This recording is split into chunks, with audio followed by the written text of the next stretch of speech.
Today's lesson is the Parthenon, an architectural wonder.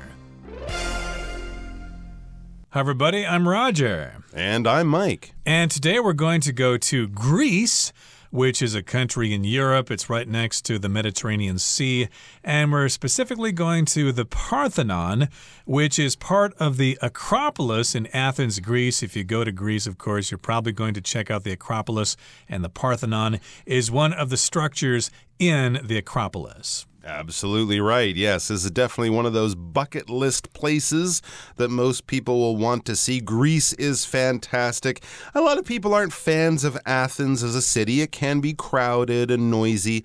It was quite polluted when I was there years ago. But the Parthenon, you definitely have to go and see that. It's on top of the Acropolis, which is the very large sort of stone fortress built on that high point in the middle of the city of Athens. And the temple, the largest temple right in the center, that temple that you see in many history programs, on the cover of many history books, even books about Greek history. That is the Parthenon, that very large temple, I believe dedicated to the goddess Athena. I also discovered recently they built an elevator from the bottom of the hill to the top of the Acropolis so you can visit it in a wheelchair. Interesting. That makes cool it wheelchair. Yeah, it's cool. It makes it wheelchair accessible.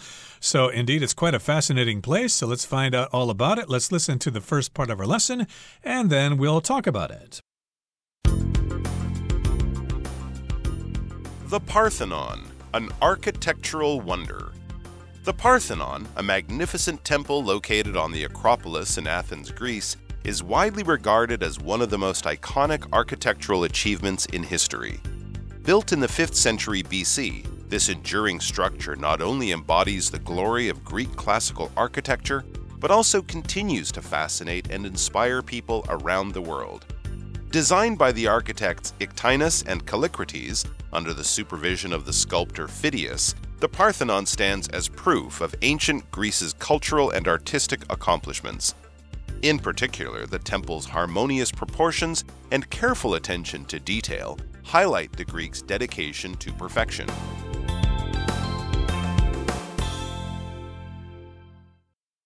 大家好，第一部分我们来介绍名词 supervision， 它的意思是监督、管理或是指导。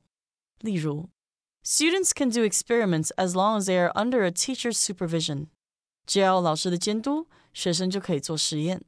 又或者说 All our staff are highly skilled and able to work with minimal supervision. 我们所有员工技术都很好，而且只需要最少的管理。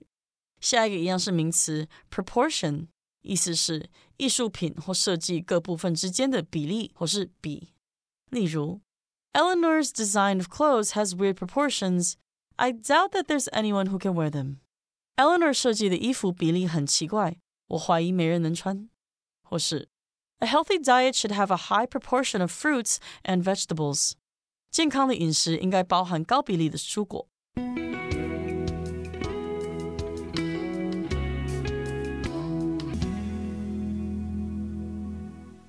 Okay, so in the first part here, we're talking about the Parthenon. It's an architectural wonder. It's fantastic in terms of architecture. It is a magnificent temple located on the Acropolis in Athens, Greece, and it's widely regarded as one of the most iconic architectural achievements in history. So again, the Acropolis is part of this area in Athens. There are other structures there, but the Parthenon is the biggest and most significant one. And yes, indeed, when we talk about ancient architecture, the Parthenon is often discussed, and of course we see lots of pictures of it.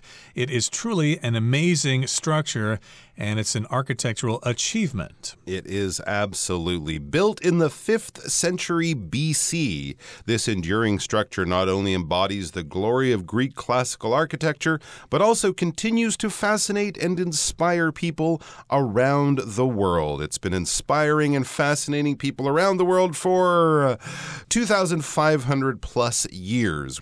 This enduring structure not only embodies the glory of Greek classical architecture, but also also continues to fascinate. We'll pause there. So it's an enduring structure. It's been around for a really long time, for more than 2,500 years. It's lasted a long time, and that's basically what enduring means. If you have an enduring love with your husband, wife, partner, that means you've probably been together, been married for 30, 40, 50 years, something like that. Your love has lasted and stood the test of time. It's an example of the glory of Greek classical architecture. Architecture is the design of buildings, not necessarily the building of buildings. That would be more engineering. Architecture is more drawing the buildings, designing the buildings, adding some creative flourishes to buildings, having buildings look a certain way from a certain place at a certain time. If you watch a movie, you can often see the time period of the movie from the architecture of the buildings. If it's a castle, it could be in the medieval period. If it's a tall glass skyscraper, it's probably from the second half of the 20th century or modern times. So the architecture is the design of buildings, and the time and place that the buildings come from will be inspired by that. But also it continues to fascinate and inspire people around the world. Yes, definitely people study it. It's still a popular topic at school to study, Greek history, ancient Greek history. And if you go to the Parthenon, you'll see a lot of artists sitting around with sketchbooks on their laps, drawing pictures of it even today, as they have been doing for hundreds and hundreds of years. Let's move on now to the next paragraph here. It says, designed by the architects Ictinus and Callicrates under the supervision of the sculptor Phidias. And they were, of course, the people involved in its construction, and the Parthenon stands as proof of ancient Greece's cultural and artistic accomplishments. So again, we've got a couple of architects there, and they were supervised by the sculptor Phidias. Okay, supervision is when you are supervised by somebody. They just kind of check on your progress and make sure you're doing what you're supposed to be doing. And so we've got the architects who designed the Parthenon, and they're called Ictinus and Callicrates. And the supervisor, of course, was the sculptor Phidias. So, of course, he had this idea, and he checked out what they were doing, and that's how they worked together to create and construct the Parthenon. In particular, we read, the temple's harmonious proportions and careful attention to detail highlight the Greeks' dedication to perfection. Absolutely. It was a very well-designed building. The architects who designed the Parthenon were masters of mathematics and geometry, and it has very harmonious proportions. When we talk about harmonious proportions, we're kind of talking about something that is laid out in a very beautiful way. It's probably very organized in some kind of way. It won't have the wildness of something from nature. It will be much more balanced. So if we think of the shape of an airplane or the shape of certain buildings, it's very balanced on both sides. It's almost as if you cut it in the middle and just used a mirror, it would look the same because the way it's measured out is very harmonious, and the proportions work well together. So harmonious, meaning it works in harmony. You have these different parts that are separate, but when we bring them together, that works well together very, very well. There's no sort of clashing of things. You don't have to sort of force things together to make them match or fit. No, it just sort of seems to be planned out that way. And the proportions of something, well, basically the size, the shape, the length, the depth, things like that, those are the proportions of things, and also how they relate to other things. So if you're talking about the most beautiful face in the world, the nose, the eyes, the ears, the mouth, they should be in very nice proportion. You can have a very beautiful face, but if your ears look like an elephant,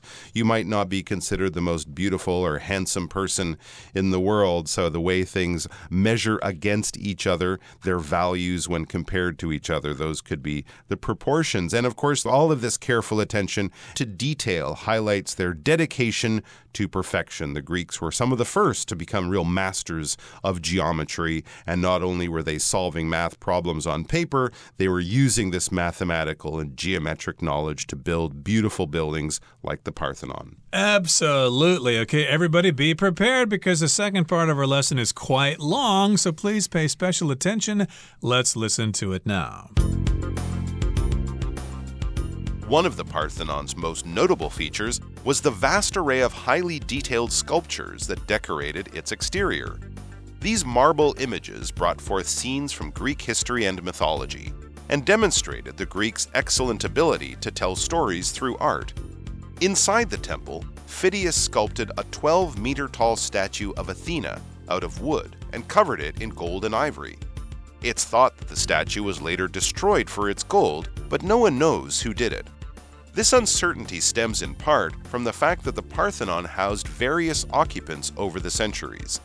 It was used as a Christian church starting in the 6th century, and it was later converted into a mosque in the 15th century. This lasted until 1687, when a war broke out and left the building in ruins. Between 1800 and 1803, Thomas Bruce, a British diplomat and art collector, removed some of the Parthenon sculptures and sent them to London, where they can still be seen today in the British Museum. The rest remain in Athens in the Acropolis Museum, which hopes to reclaim the lost sculptures and complete the story that was captured in the marble centuries ago.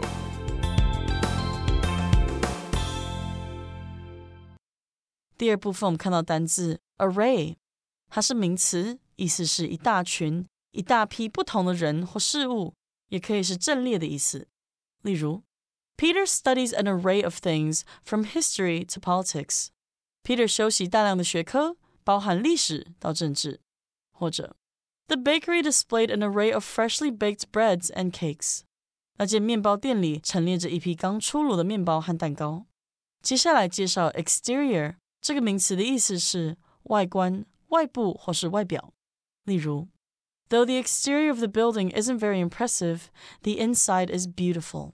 虽然这栋建筑物的外观不是很令人印象深刻，但内部很漂亮。或是 An accident damaged the exterior of the car, and it badly needs to be repainted. 一场意外损坏了那台汽车的外观，所以急需重新喷漆。再来我们看到 uncertainty， 它是名词，指的是不确定性或是未知数。我们可以说There was a lot of uncertainty about who had committed the crime. 关于犯人是谁，存在着许多不确定性。也可以说 There's too much uncertainty in the market right now, so I'm afraid to buy stocks. 现在市场有太多的未知数，所以我不敢买股票。下一个是片语 stem from， 表示源自于或是由造成。可以说 The revision of our website stemmed from customer criticism. 我们网站的重新修改是源自于顾客的批评。又或者说 Susie's health problems stem from an accident she had when she was younger. Susie 的健康问题源自于她年轻时出的一场意外。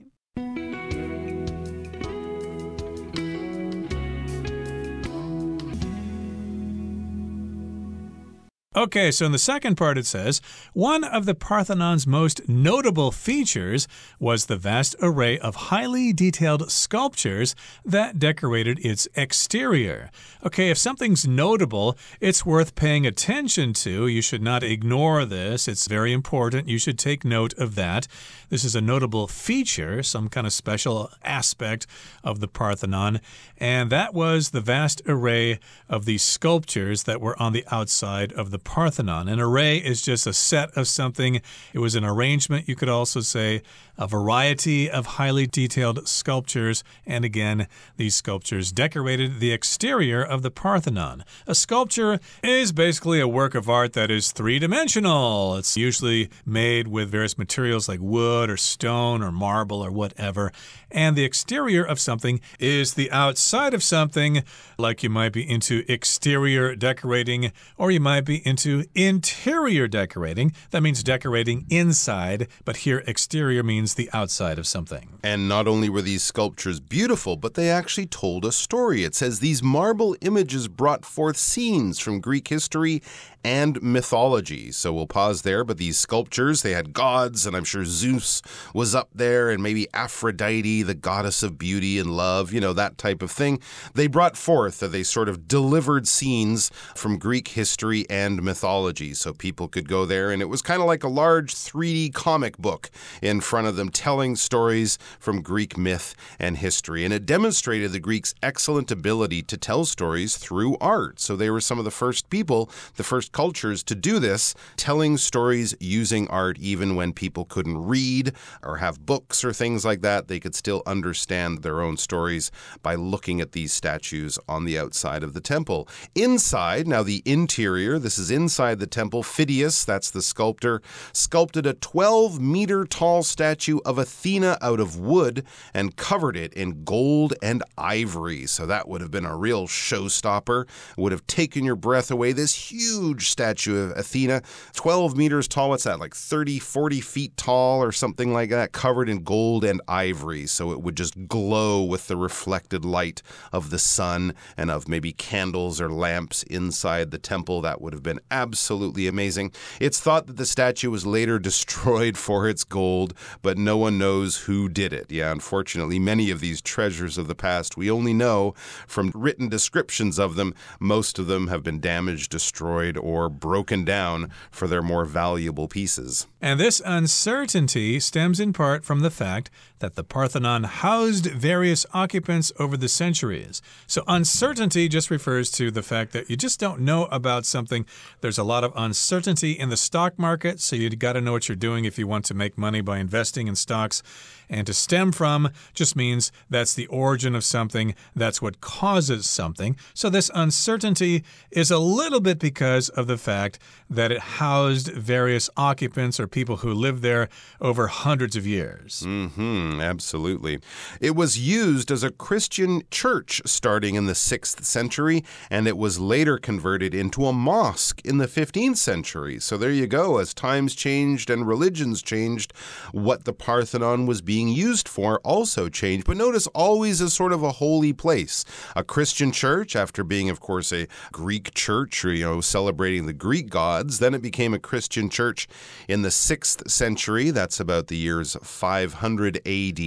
And it was later converted or changed into a mosque, into a Muslim church, or a mosque as they are called, in the 15th century. So it served many different roles. This lasted until 1687 when a war broke out and left the building in ruins. Yes, it's been shelled by artillery. It's been blown up by explosives several times over its long history, poor building. And this sort of started in 1687. There was a war, and it left the building in ruins. The building was badly destroyed. I believe at one time they stored gunpowder in the building, and a lucky shot made the whole place just go up in one massive explosion.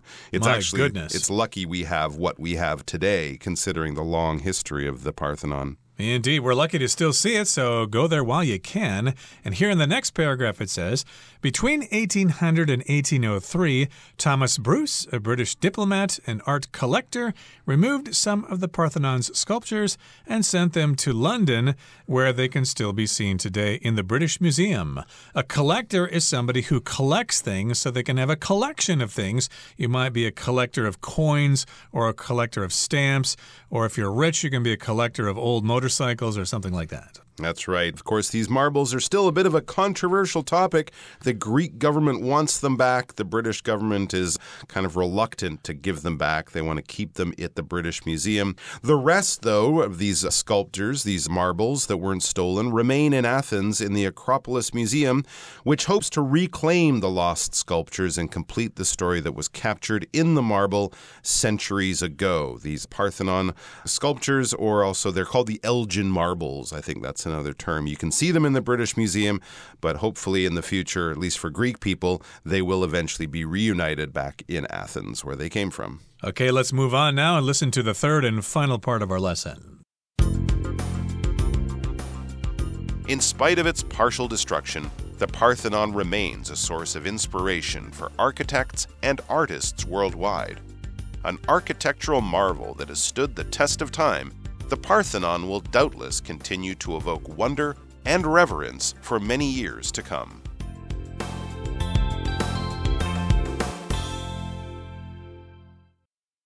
第三部分看到片语 stands the test of time， 表示经得起时间的考验。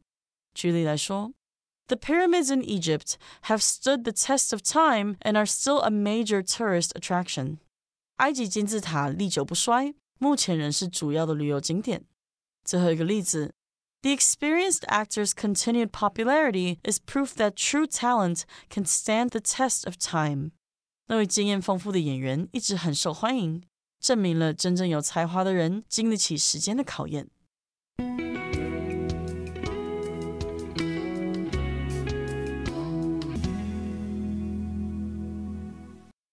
Okay, in the third part it says, in spite of its partial destruction, even though the Parthenon was a little bit destroyed, it remains a source of inspiration for architects and artists worldwide. So if you study architecture in university, you're probably going to study the Parthenon at some point. And even if you're an artist, you will learn about the Parthenon as well. It will be inspiration for you. An architectural marvel that has stood the test of time, the Parthenon will doubtless continue to evoke wonder and reverence for many years to come. So it's a marvel, it's a really fantastic thing, and it has stood the test of time, which means it has lasted for a very long time. It has not been totally destroyed, and it doubtless will continue to evoke wonder and reverence. To evoke just means to bring something out, to trigger, to make something happen. And of course, people will be in awe of this structure for many years to come, for many years into the future. We can only hope, because I went when I was a kid and I'd love to go back. It was really an amazing place and definitely did evoke wonder and reverence even in young Mike. Okay, well, for me too, if I ever went there myself. But that brings us to the end of our explanation for today. Let's listen now to Hanny.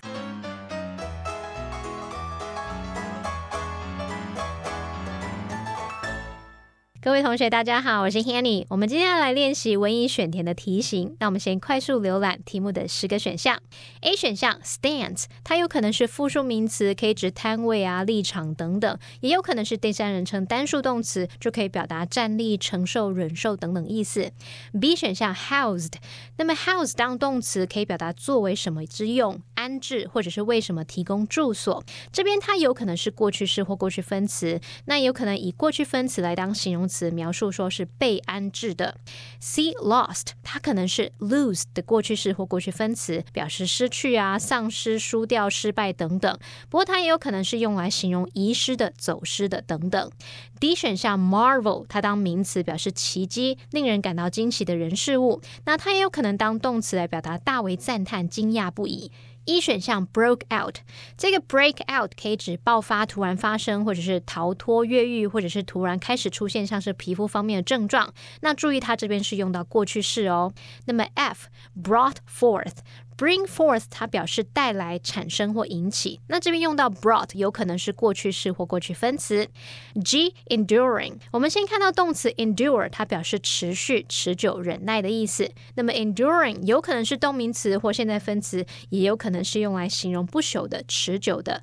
H convert 这个动词它表示改变、转换，那这边可能是它的过去式或过去分词，也有可能是用过去分词当形容词来描述经改造的或是已转换的。 I partial 它是形容词，形容部分的。 J features 它可以当名词，那就是指特征、特色，也有可能是第三人称单数动词，这时候可以表达以什么为特色的意思。好，那看完选项我们就来做题目咯。第一题它写到点点点 This 空格 structure not only embodies the glory of Greek classical architecture but also 点点点，那空格前面有 this， 后面有 structure 建筑物结构体，我们这边可以推断空格里面要填入形容词，或者是可以作为形容词的分词。那符合的选项有 B housed， C lost， G enduring， H converted， 还有 I partial。 根据语义最适合答案应该会是 G enduring， 我们用 this enduring structure 来表达这座历久不衰的建筑。第二题是点点点 The Parthenon 空格as proof of ancient Greece's cultural and artistic accomplishments。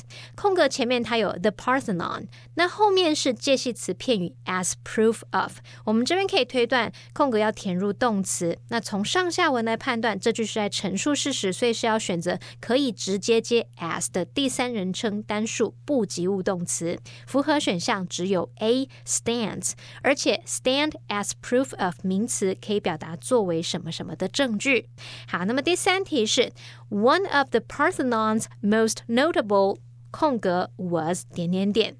那么空格前方是 one of the Parthenon's most notable， 然后后面是动词 was。从句子结构判断，空格里面应该填入复数可数名词。那符合的选项只剩下 J features， 而且它符合语义，就可以用来表达说帕德嫩神庙最著名的特征之一是什么什么。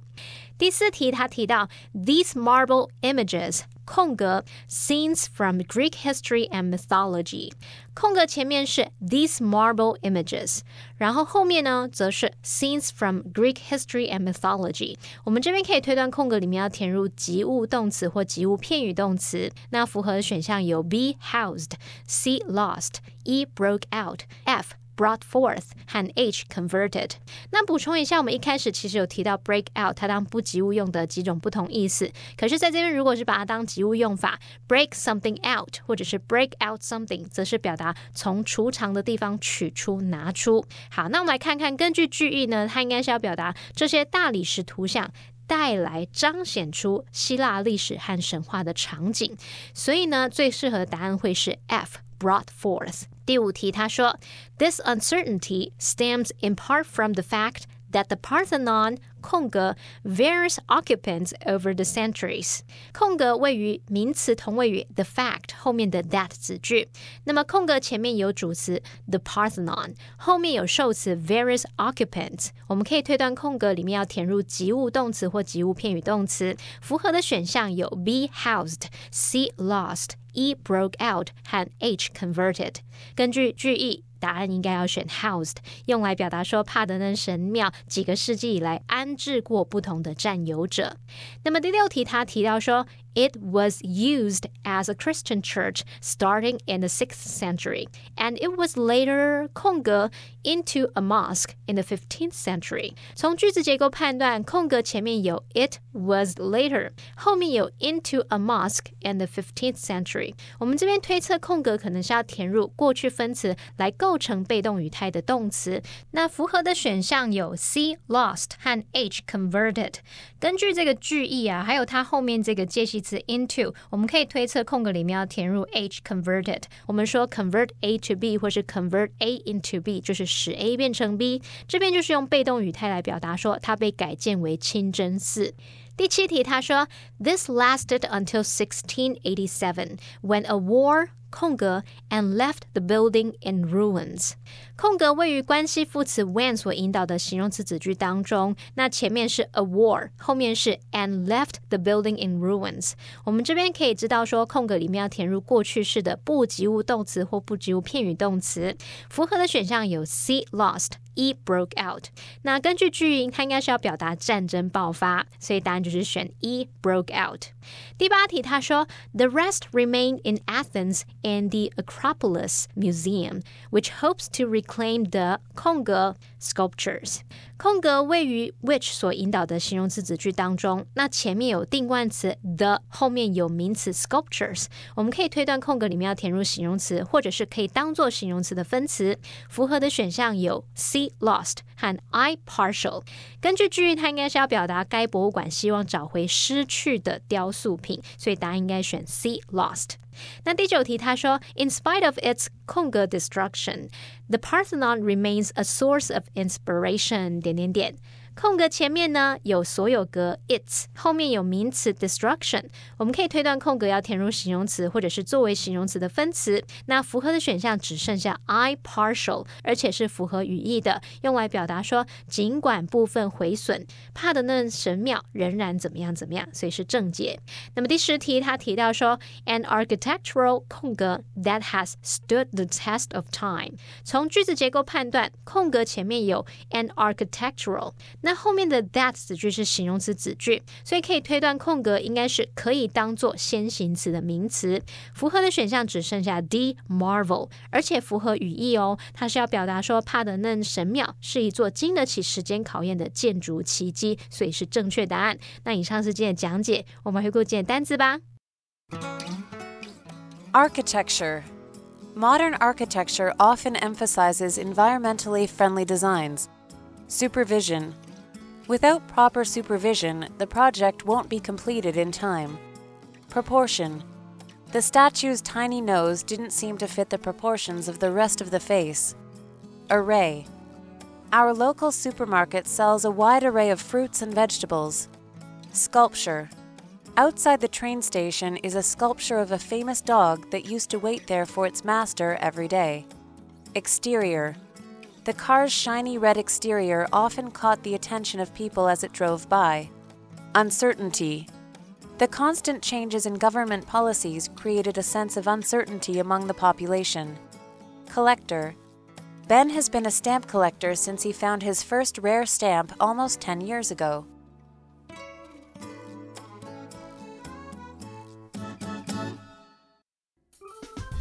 Well, that brings us to the end of another edition of our program, and please make sure you join us again next time. From all of us here, I am Mike. I am Roger. See you next time.